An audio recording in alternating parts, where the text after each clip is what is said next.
tell you how happy I am not to be there right now. Hey, Mr. Chair. Better pound. Are you still provisional or what? Right? Are you still a provisional employee? No, that was done. The floor is yours.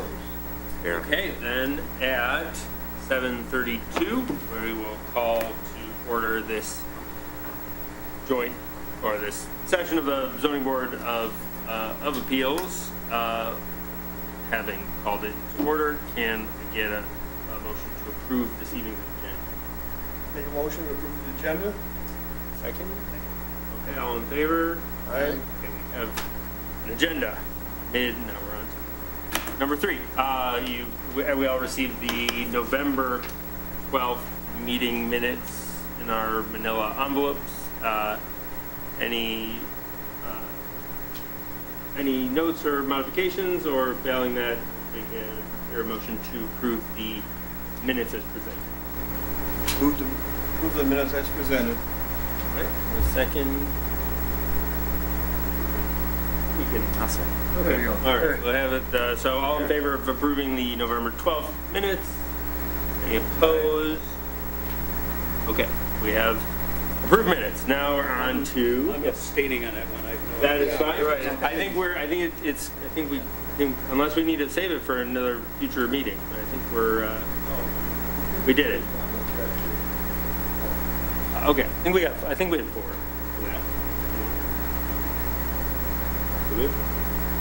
Okay.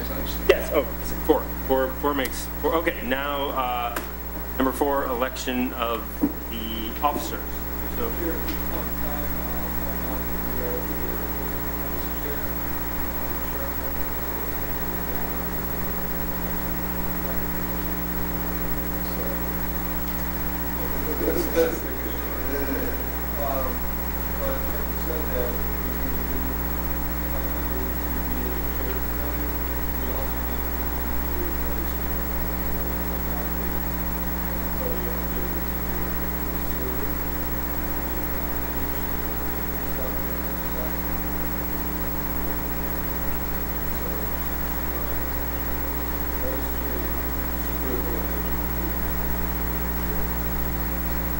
Okay. So the floor is open to a nomination for chair. I am okay. I'll nominate Ben. Do that? Okay. Thank you. I accept if it should please a majority of the board. So, can I vote on myself, or I should? Okay. Okay. So all in favor of Ben Felix serving as the chair? Okay. Any opposed? Abstained? Okay. Thank you. I will do my best. Now we need a vice chair. Okay. So we'll open the floor to nominations for vice chair. Nominate Andy? I just started a new job. Well, you know what? How much work is it, right? Okay. Okay, that's fine. Just recognizing that I just started. Congrats on your new job. Yeah. And okay, I will second the nomination. And Let somebody else. oh, okay, Karen. If anyone wants it. I'll second. Okay. Okay. All in favor of Andy Doctoroff serving as the vice chair? Aye. Aye. Any opposed? None. Okay, we have a vice chair. So I believe that completes the election of officers. And now in other business, we are here for a joint meeting with the Planning Commission. Yes, Mr. Chair, at this point in time, we need members of the Planning Commission here.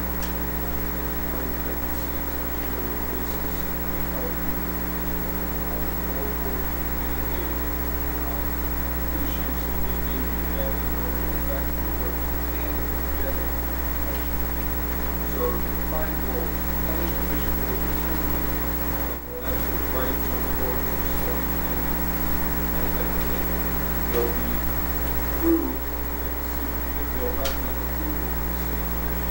The city commission approves.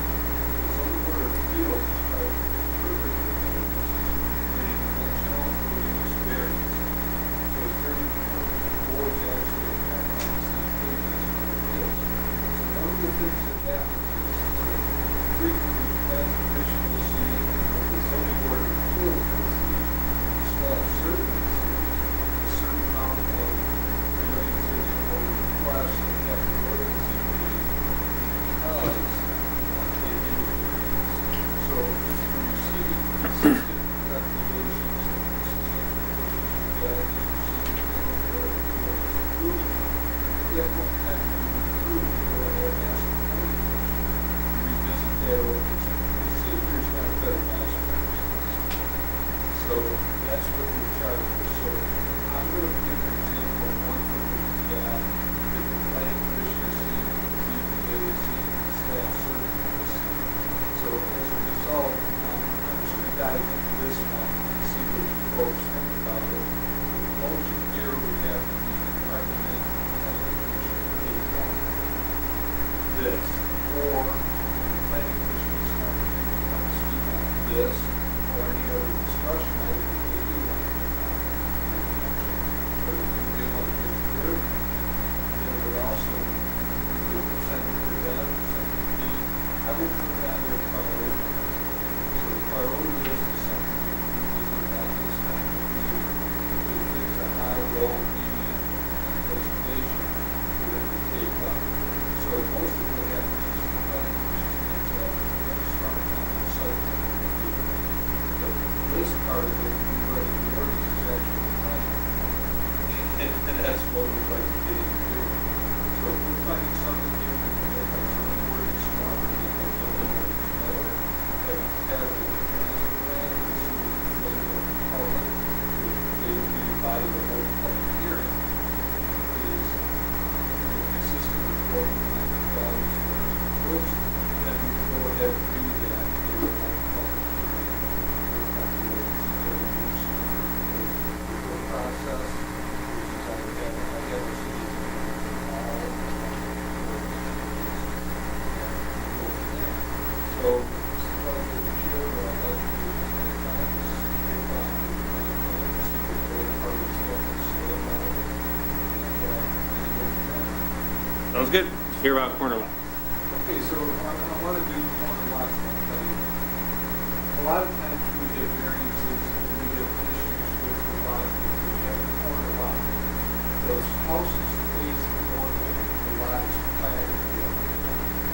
So my intention would be to say, well, there's got to be a way to write this ordinance, rewrite this ordinance, where we give some kind of relief for the exception of appeals that so that's kind of what we've done. If you look here, what we have is this slide here,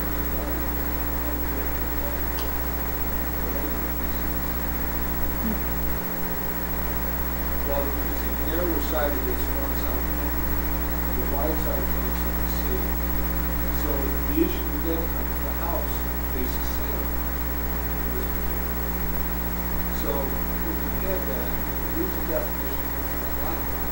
In the case of the interior lot, the lot line separates the lot from the street. In the case of a corner lot, double frontage line, the line with the least amount of frontage on the street is considered a corner lot line.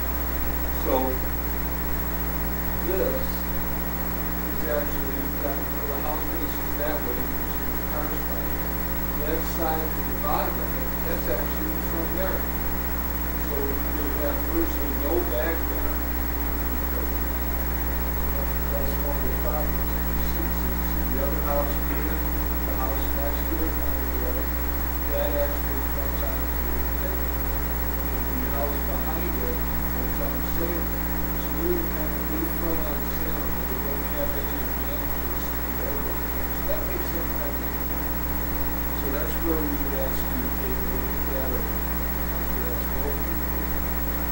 So the ZBA's had cases where the house facing the technical side of it, and the lot is platted on the corner the other way, which is what we just saw on that. The planning commission has these as well. Typically, they pass on to the ZBA because they're not empowered to grant it. So what will happen is, if the planning commission is certain to address this, they'll say, you know, this is a really good project, and so I'm going to send you things on the way over here. That's how we do it. There's always some typical non-conformity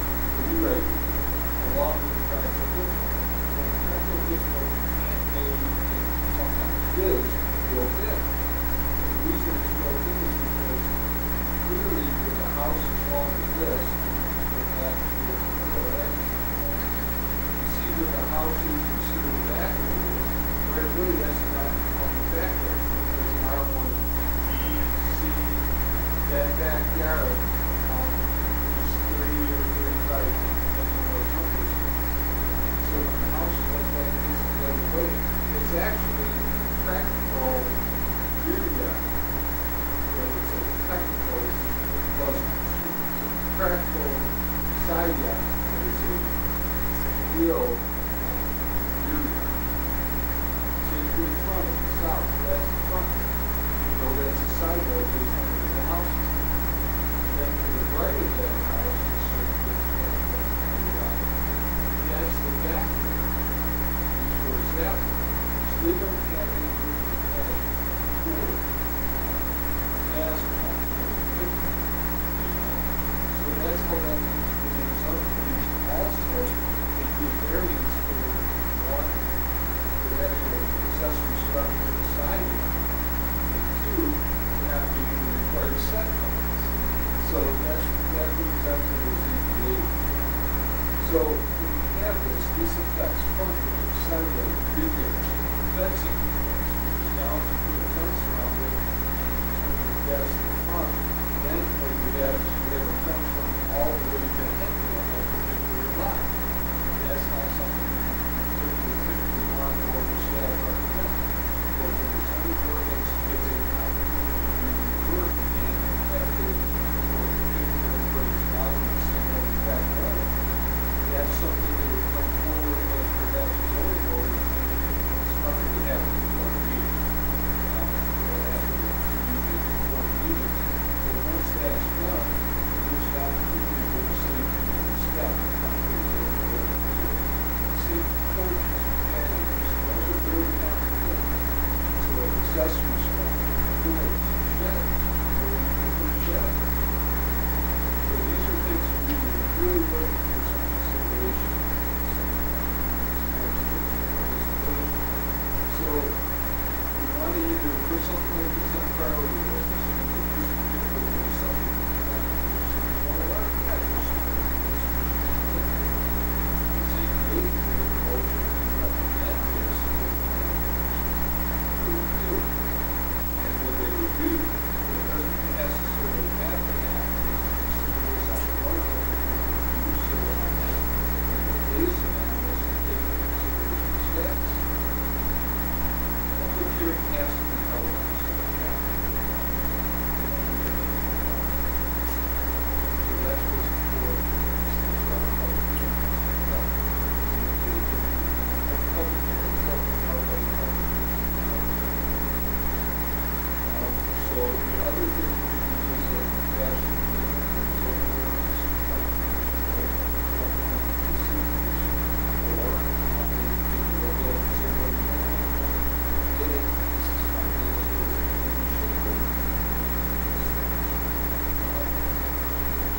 so that's one of the things that I have that I want to do.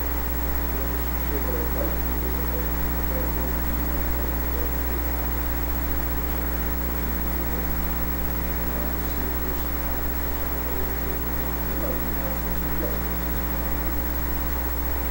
Great, thank you, Hank. So we'll, I guess, initially stay on corner lots, and then we can, Yeah. and then we can open it up if there are other topics. But we can, so if, I would now open the floor to members of the planning commission who, if you want to come to the podium and share any thoughts about how we can deal with this issue of platting misaligning with the realities of the house layout on corner lots. Recognize? Yes, I'll come Yeah, up. oh, okay. Gail Linden, on the planning commission. Hank, are you talking about in the planning commission and in the zoning ordinance, corner lots have what? Technically 2 front yards because they have a side and a front? They have the side which is visible, and that's where the house faces, and they have the platting. Are you suggesting that we use the postal address, which is where the mail gets delivered and determines generally where the front of the house is, to determine that that should be the front yard, no matter whether it's platted that way or not? Is that your suggestion? Possibly with a couple of houses, all fences, and perhaps another thing. The answer is that suggesting something that could be partially adopted? The answer is yes. Does it require more than just that? It does require more than that, okay? Because in most cases, with the exception of a house getting knocked down, the house is already there and it already sits. And it's either non-conforming based upon their wanting to change something there because then they don't have the setbacks necessary for side yard, which is really rear yard and things like that. Is that what you're? That is correct.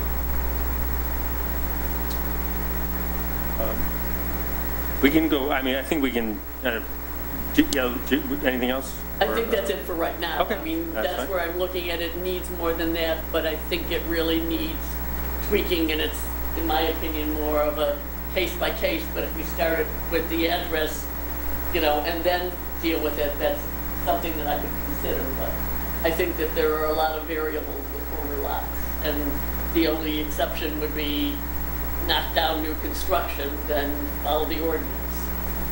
But they don't have to. But they didn't buy into it. Okay. Andy? Do you have I just want to add, I think it should be something that's on the list. The reason why is because those of us who have been here for a while know that these lots come to us regularly, and there almost never, if ever, any controversy that common sense dictates the variances, and I don't think there's ever any dissension or concern with applying the criteria. And so I do think it would be a service recognizing the need to think about it, more carefully than we are doing right here, to make it easier on homeowners in the event that they want, make changes in a way that makes sense, so they wouldn't have to come to horsepower. I think that would be good for them. I agree. I think, we've gotten maybe once a year, give or take, what? Okay, where it's like, if Wyoming instead of Humber, then everything is the code and you wouldn't need this. That I think that scenario, that it's just a matter of what the platting says as opposed in tension with the reality of where the front door is and the street number and the kind of the obvious orientation of the house. So yeah, it seems to me that this is something that could be codified, and I would think in a way that's errs on the side of being permissive, that the planning commission, and usually we're the ones who can say, well, strictly if you just interpret this completely by the book, it has this unintended consequence or this hardship for someone. But again, I'm less familiar with the planning commission, but if the verbiage allowed for to just interpret the front yard based on the I can think of one example off the top of my head where the street number doesn't, or the postal address doesn't solve it, because there are a few of those where it says Concord but actually faces, or it says Dundee and faces Concord. So yeah, I think this is a good one to bring. Yeah, couple questions. Obviously, I've been around on the ZBA for a while, so I don't know how often this comes up. I think Gail makes an important distinction between new construction and an existing house. I don't see how this would apply to unless there's other reasons for a variance. I don't see how the corner lot would make a difference to new construction, unless there's other factors like an odd-shaped lot or something like that. I don't think the address is important. My understanding is that the mail person delivers a mail to what they perceive as the front door. So whether that's the address or not the address, and whether the address is on Meadowcrest or Nadine or whatever corner it is, I don't think that's a factor at all in my view. Or if it is, it's somewhere way down the list in terms of priorities. how many of these do we have? Frank, do we know? An awful lot, in corner houses, and what we have to do is run into them, and sometimes they'll do it, well, I want to put a generator. Well, generally, they don't know it's the side of the house, it's the front yard, so we have to go get a variance. ZBA sometimes they do it for us, and that's something the planning commission see, but it still comes to you, and a lot of it has to do with the private. So, what, yeah, this is nothing simple. The planning commission will discuss this over several different meetings.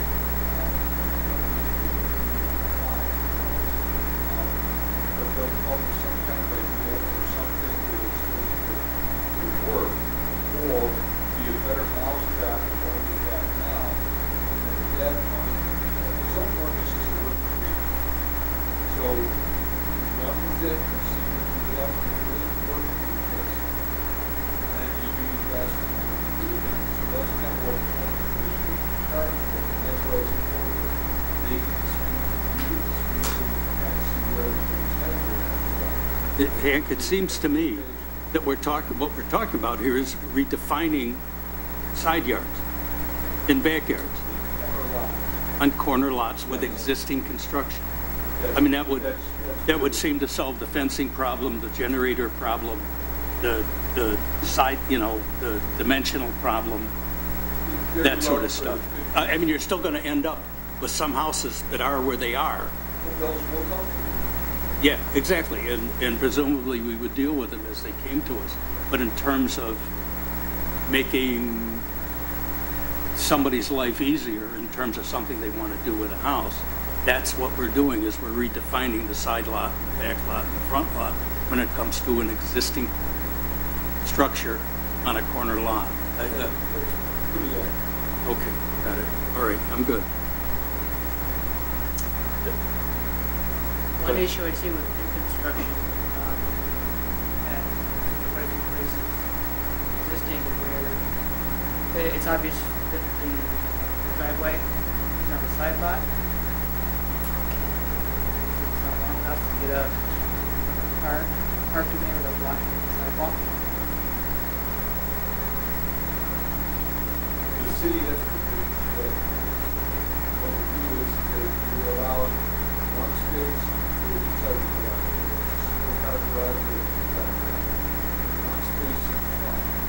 And then you can't put more cars registered to that address.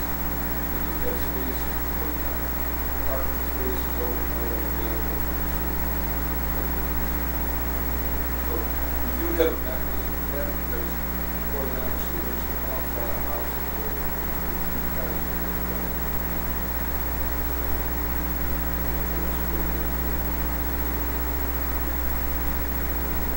Seem, in terms of just the this is not a unique Huntington Woods problem, right? Like there must be other subdivided areas from whatever era where the rules for platting and then the houses that got, that were built on them don't match. I don't know if there's some like a model municipal code where we don't have to start from scratch on how to, what's the right regulatory zoning language. We have to have that discussion. So we thought for a sample of ordinance, after their planning commission discussion, we decided to do this stuff. But if you take a look right here, take a look at that down here. You've got 4 different corners. Each one of those corners has different problems. Take a look at it. So this one on the bottom right, it's a pie-shaped lot, goes narrow to the back, so right away we're got some side areas. Then you got the back there. The one at the top is the one that you're talking about. The other one is like you look at the block, and it's actually got the corner where you see where it is in the lot.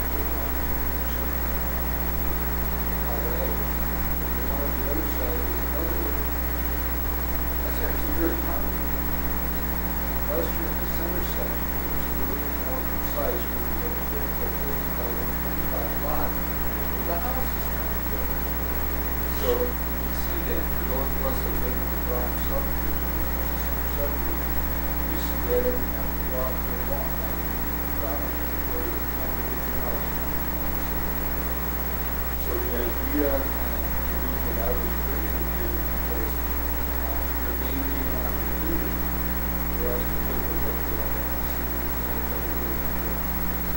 So at this point, all we do need at this point, rather than doing discuss this discussion is great, is take a motion, put it on the priority list, and then you with the planning commission would vet these issues.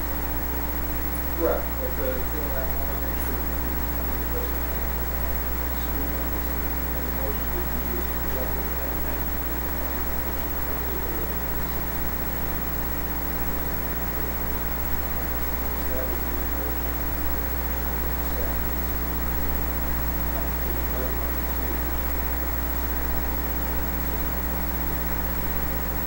Anything from the planning commission particular to corner lots before we entertain a motion? Okay. I'll move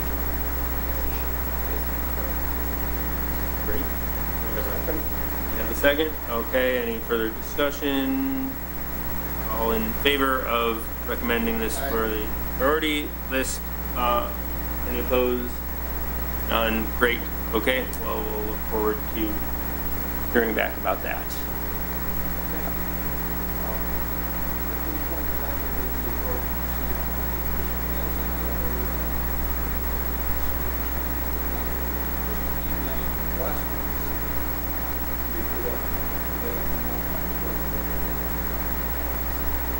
Okay, well, let's open the floor if anyone from the planning commission has other related issues, things that you're seeing where you think maybe there's a solution that doesn't involve charging folks another fee and making them wait a month to come and.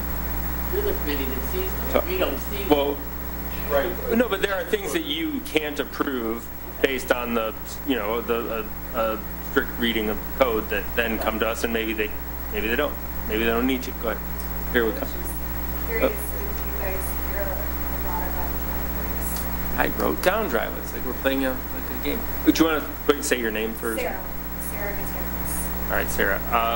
Yeah, driveways. We've seen at least one that stands out in particular about driveway width and well, Hank, what's the strict reading of the city code say about driveways? Several different driveways, issues that come up. One is they're not long enough, two is they're not wide enough. You can see that. A lot of people have that same issue. So the city commission has allowed for on-street overnight parking provided to people who park here.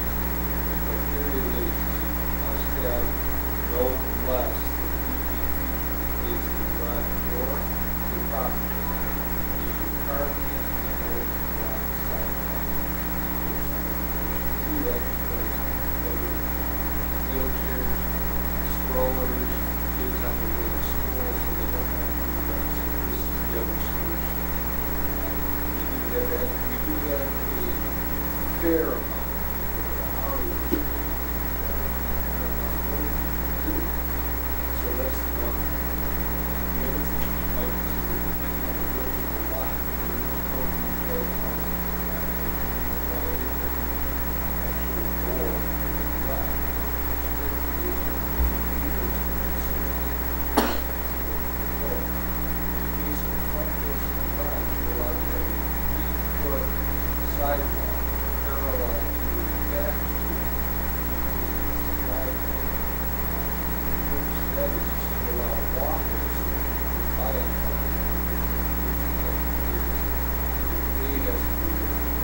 wow.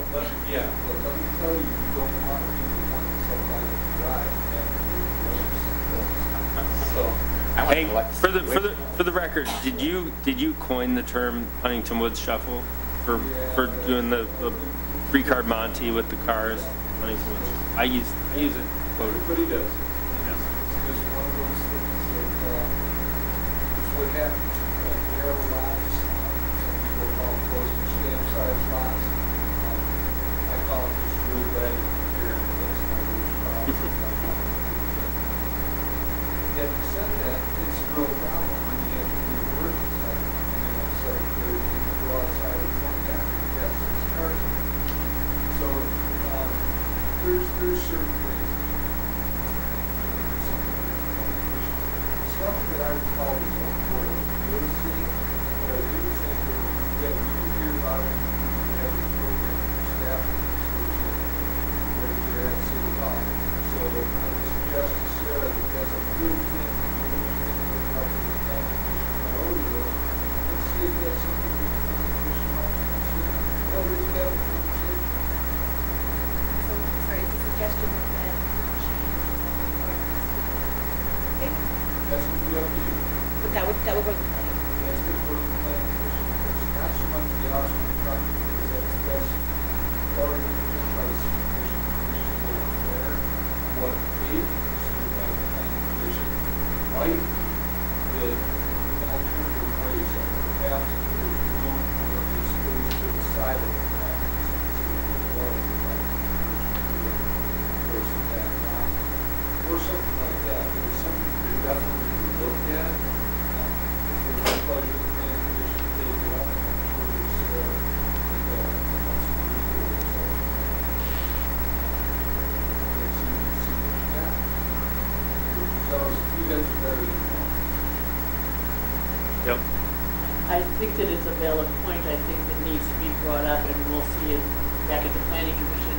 But there used to be a time that properties used to have off-street parking and not driveway parking, and used to get away with parking spaces in the city property or, area in the front between the sidewalk and so on.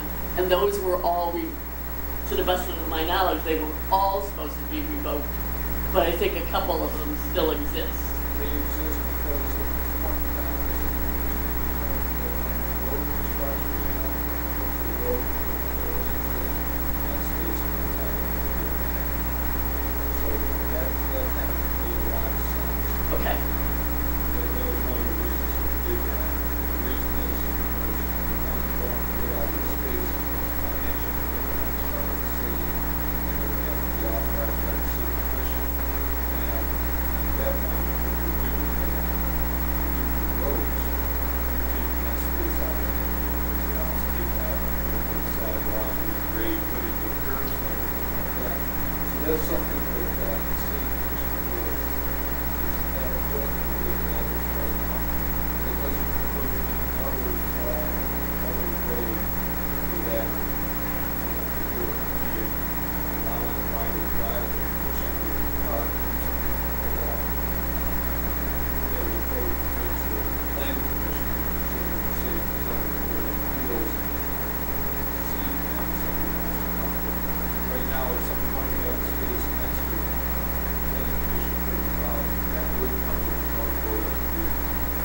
So that's another good.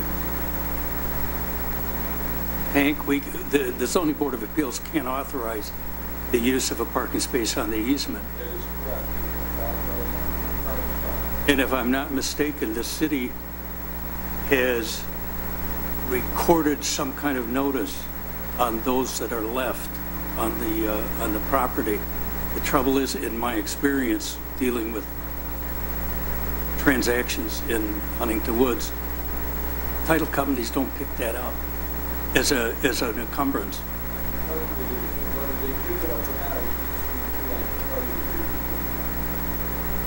So, a lot of times, it ends up being a company situation, somebody purchases the property, title company doesn't pick it up, and come along and say, aha, this space has to go. If this is already sold, it's predicated on this space being there.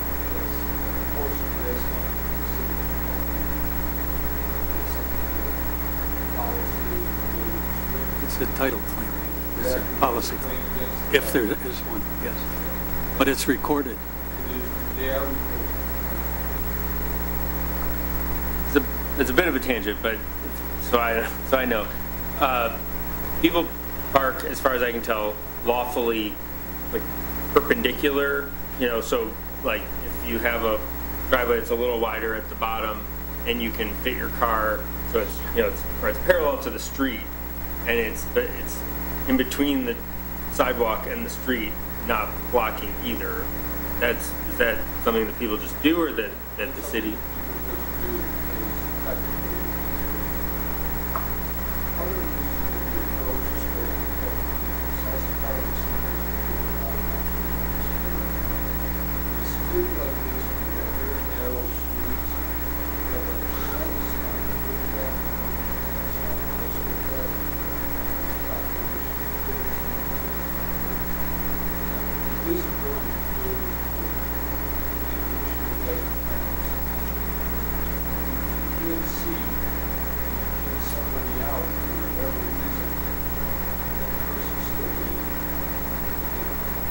That's one of the reasons we don't do it. The other thing is that I understand that we've had that conversation with our chiefs, that are being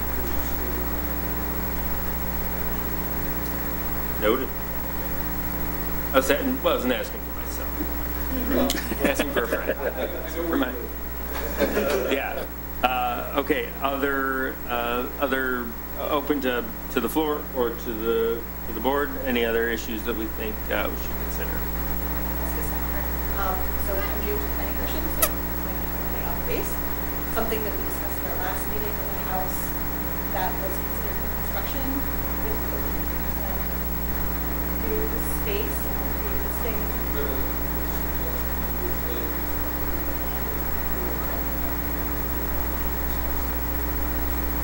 I don't want to discuss the house with the question of the way the ordinance is written, that if you're building on original foundation of property of the house, that you are bound by the ordinances. Well, I will say this about that. Could that be revisited? Is that a matter of the 50% definition revisited? Is it a matter of adjusting that for foundations if possible? That's something we have to do that. Other than that, it doesn't Just thinking that it needs to be as far as the yard.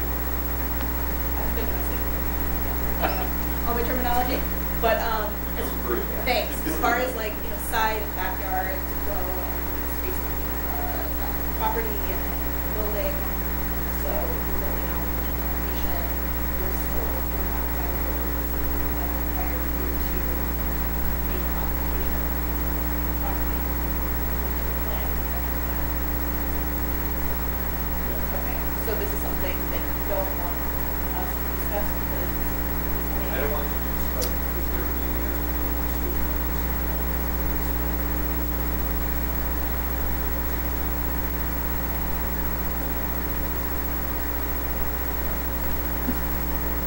It's a great question for Right. Well, we should plan this meeting. we'll put a pin in that, but it may be something that.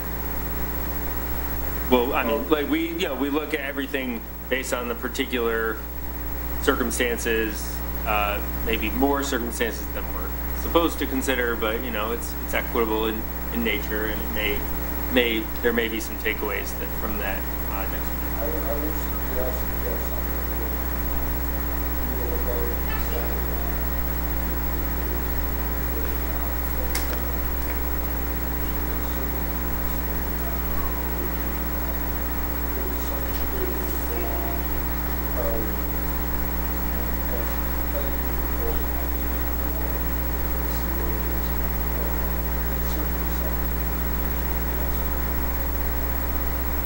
And there isn't any reason that post this meeting, if the zoning board of appeals has an opinion about maybe you should look at this, that they still should let us know at that point, even though there isn't a joint meeting. Right. Yeah, we hope that it does. That's one of the reasons that we have it, is that you as the planning commission kind of get an idea of how they look at things.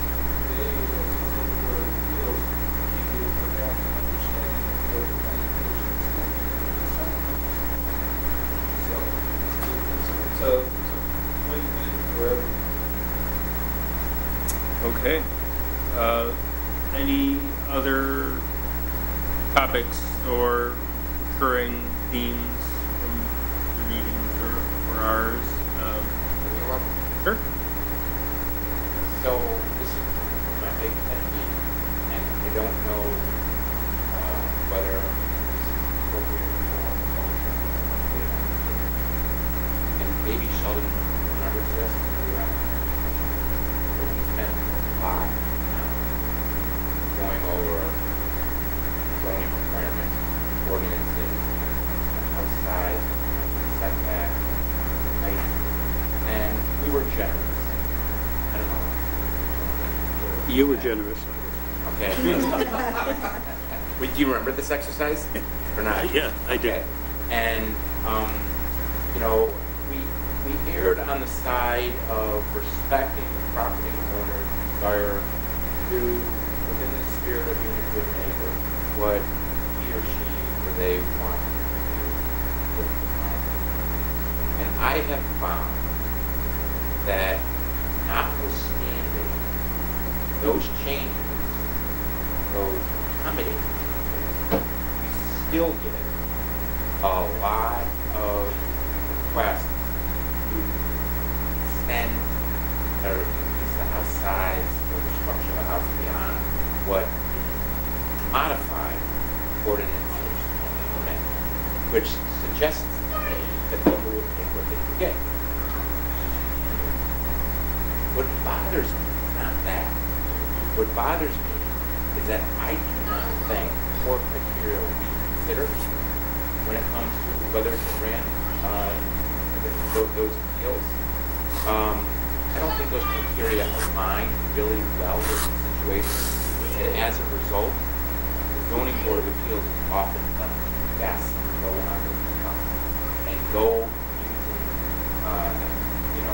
a vibe or a feeling rather than some principled way of making a decision. Now, this goes to the heart of how, narrowly tailored or criteria that we apply are to any specific situation.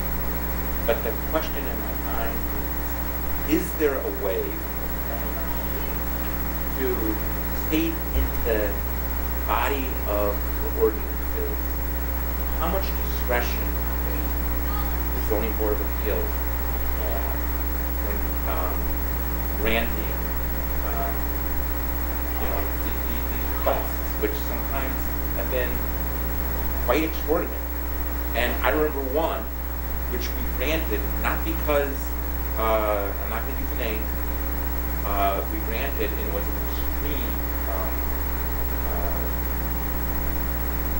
It was an extreme vote, I thought. Hundreds and hundreds of square feet, and we did it not for reasons that are applicable to that are consistent in my mind with very well determined. So the question is there anything that you can do to handcuff us a little bit more so we do have more guidance? That's my question. I think I'll go and answer out. Yeah, this is just on. No. But here's the point. I don't think this should that, yeah, have a spirit for assessments for the because then the reality is that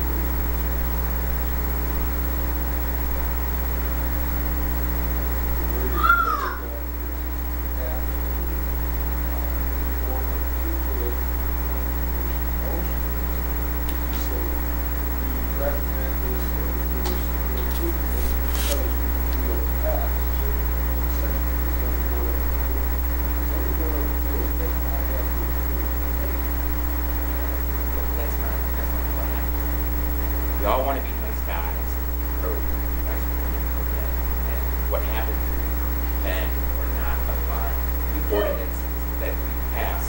very generous.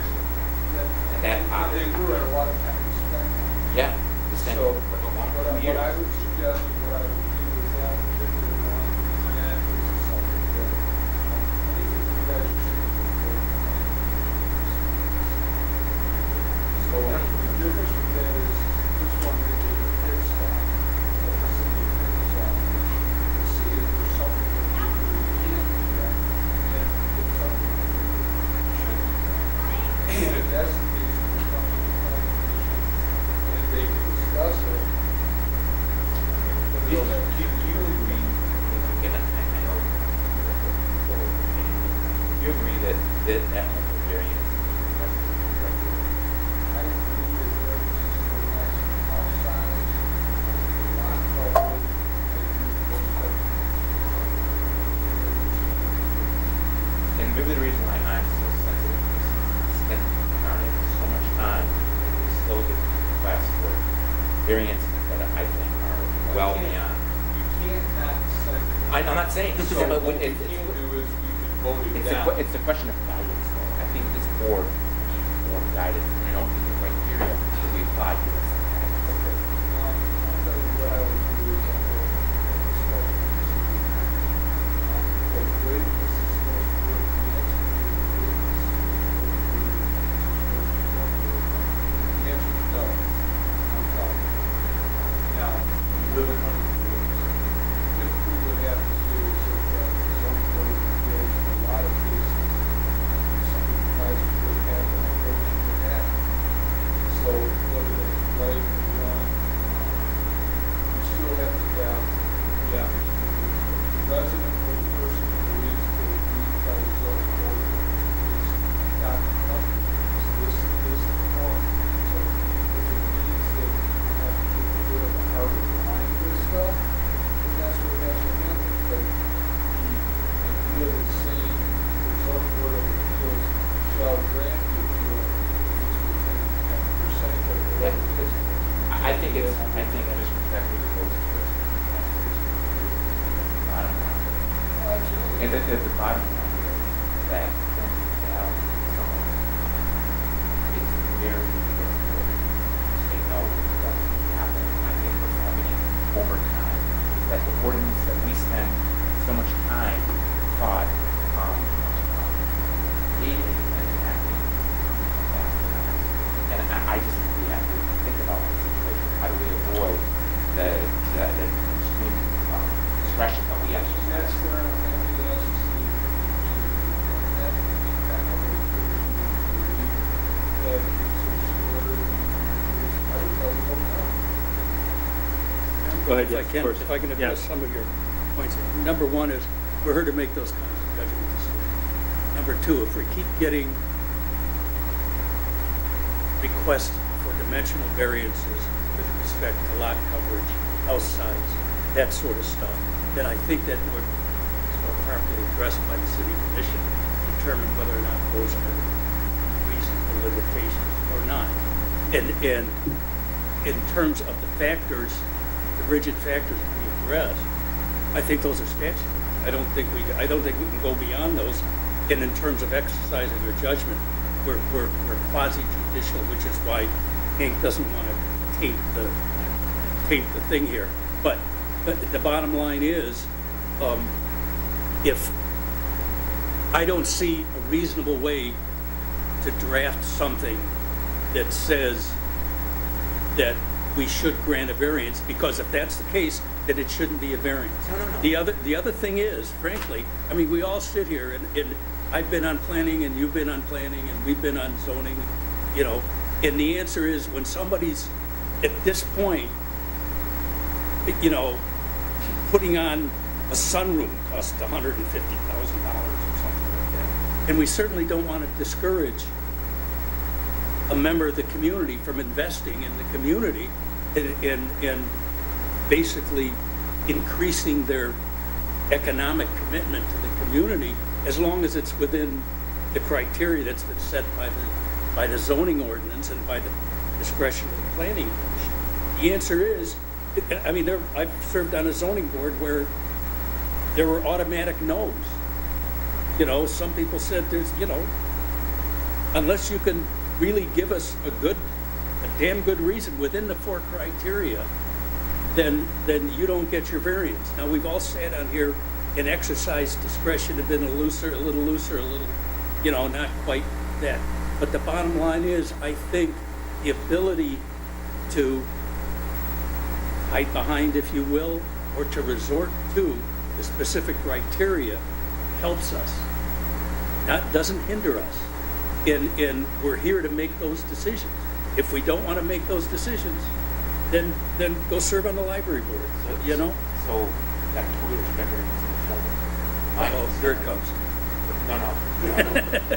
My concern is that the criteria that we apply do not really handcuff us or give us direction. Often, or the extent they are applicable is round peg or a square hole. And I do think that there is a way for someone to revise the ordinance that has language that is instructive but not prescriptive. So, for instance, many of us are lawyers. There are certain standards that apply when you want to have a certain level of scrutiny. And if, the request for a variance is minor, well then, it's the equivalent of, not the opposite of strict scrutiny, like reasonable incidents. But if it's a big variance, then there's something like strict scrutiny that is applied, which makes it much more difficult for the decision maker who has discretion to say, I'll go with that. And I personally think that if someone's coming to us and asking for a big variance, then there should be something instructing us so we have some guidance in our decision making to apply what effectively is stricter scrutiny. Does that make sense? So I think there is something that a drafters can do. Saying, I don't believe that we can do that, but I believe that Yeah. And maybe report back to us. And I really think that, just so you can understand that the city attorney and understand who the plans are in order to but the city attorney is the one drafting. Yeah. I'm just curious about this, whether something can be done. Yeah, and I'll have you to do that. Go ahead. Just from a planning perspective, Thank you. in the short term, until we can work that out with the city attorney and so forth, having more descriptive motions, would that help the ZBA? Okay. So I know we talked about that with the city attorney a few weeks ago, and that won't be really hard, but in the short term. Yeah. Put this on the table. Yeah. There's always there's a kind of a philosophical tension to, how do we balance the, substantial investments of individual homeowners and the broader, fidelity to the code and the effects, the externalities on neighbors. And, the point of this is, I think, not to we don't want to put ourselves out of business. We want to, particularly this meeting, we want to, if there are things that are sort of a binary yes, no, because of the way the house is facing, that those we can sort of, solve through the code. And there's inevitably going to be,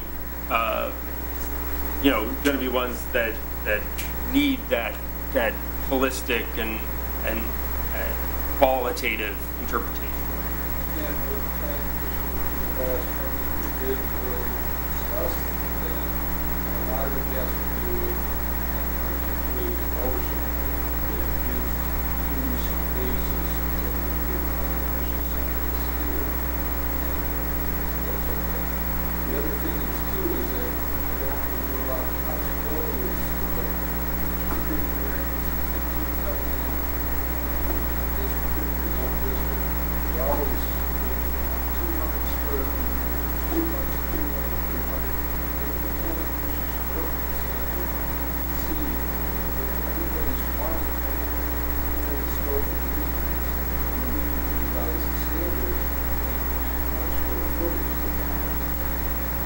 I have a. But that's what I'm saying, but it goes to the same thing. Maybe you don't.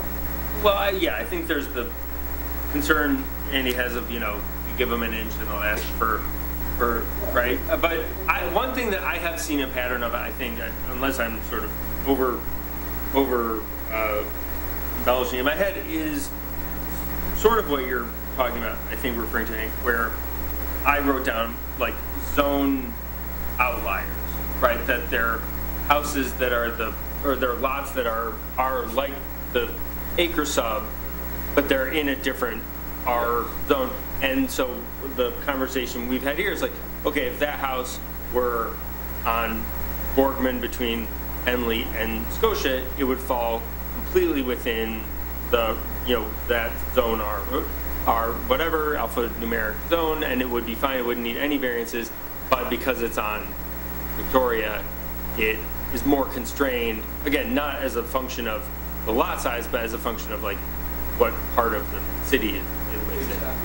Yeah, so that is something and the goal here isn't to have people be overzealous about how much square footage they can fit on their lot, but that's something, because it's a little bit arbitrary,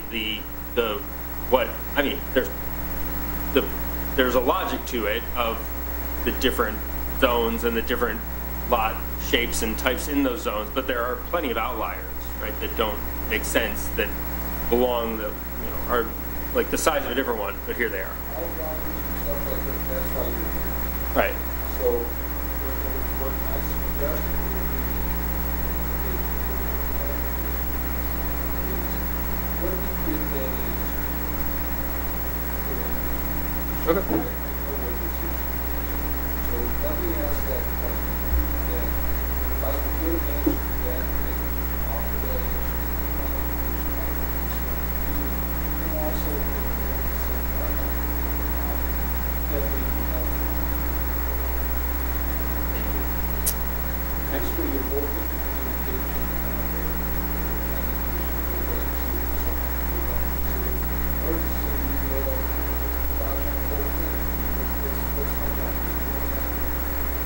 Okay. Gail, did you want to add?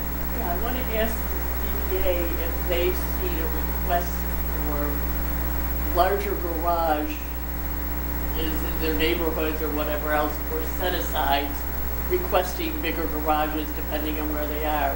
With the different zones, you can have a different set-aside, whether that is there or not, based upon lot coverage and so on. And I know in one new construction recently, somebody came and asked for 1,000 square foot garage. And just to let you know, I don't think it got to you guys, because we said, in Huntington Woods, we don't have that.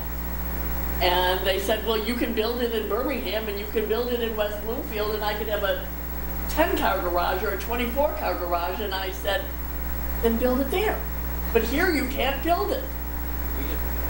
Not that one, but we've had issues Well, where, that's what I'm asking, are people... because Adam, maybe, are you having like Reverse. It's like the PTSD? reverse, where like, they have a smaller garage, right, and they're asking to take a portion of the set aside and do something else. That's right, we have seen that.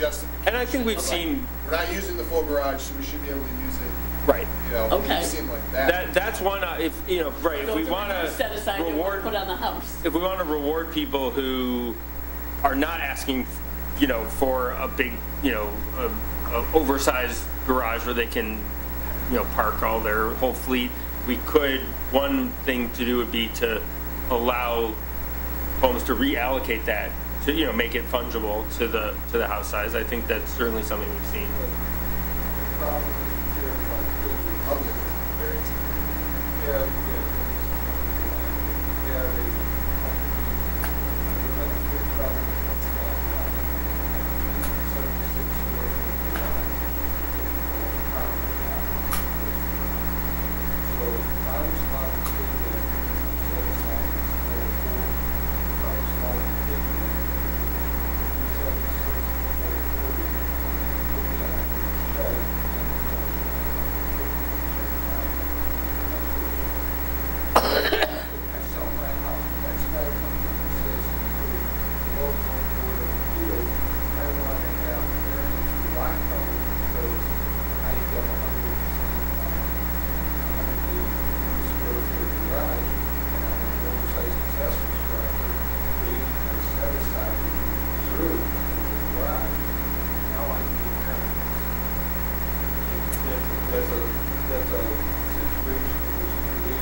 things. I'm not suggesting And I don't- taking away from set-asides. I'm saying set-asides stand, but. But I'm I saying mean, you can have the conversation. Right. For the record, I don't think it was like a one-to-one swap. It was like, we are 50 feet short on our set aside and the extra 5. So, and that along with the other factors were taken, it was all under consideration. That's, I don't think it was like a one-to-one. Right. I mean, it could be, but I mean, again, that's an option that we brought up to the planning commission, see that. If it's something the planning commission sees, and we have that level, how do we get into the zone board of appeals, that would be preferable. Go over to the everything.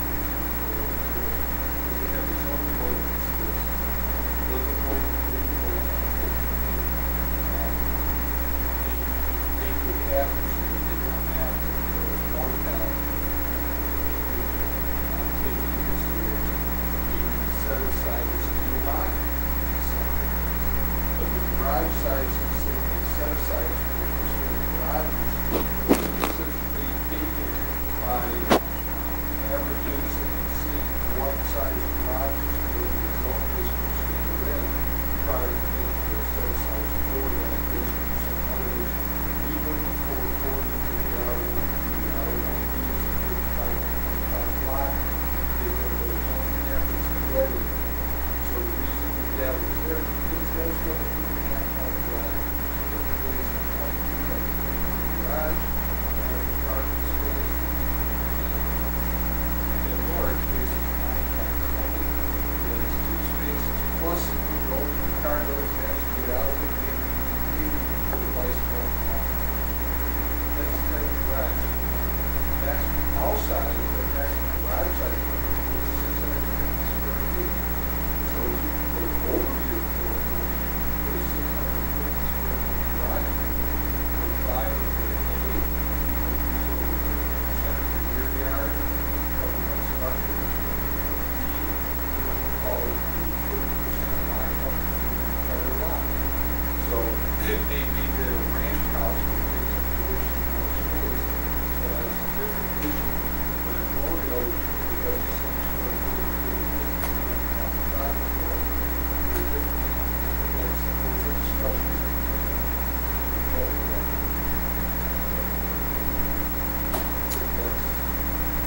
The 16-foot height of the garage will accommodate hoists and so on for people who want it, or only one car. We have that in mind.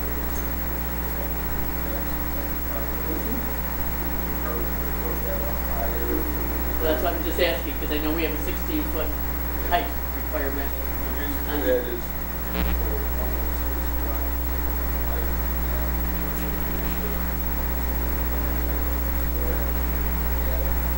second is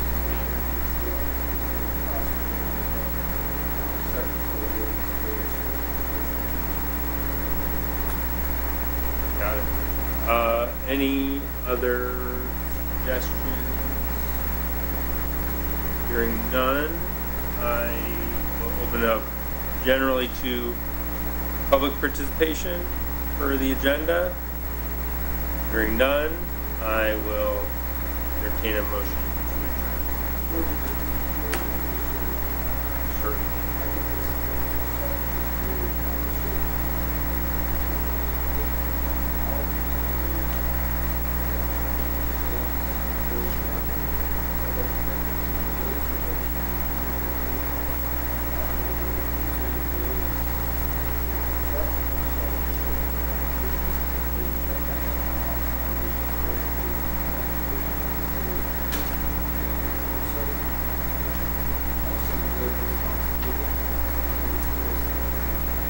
Thank you as always, Hank and team. We got another meeting this month. All right. Till then. Thank you. You gotta have a motion. Oh yes, somebody. Hearing no objections. Here, right? We have a motion to adjourn and second. Second. All in favor? No objections. We are adjourned. Yeah.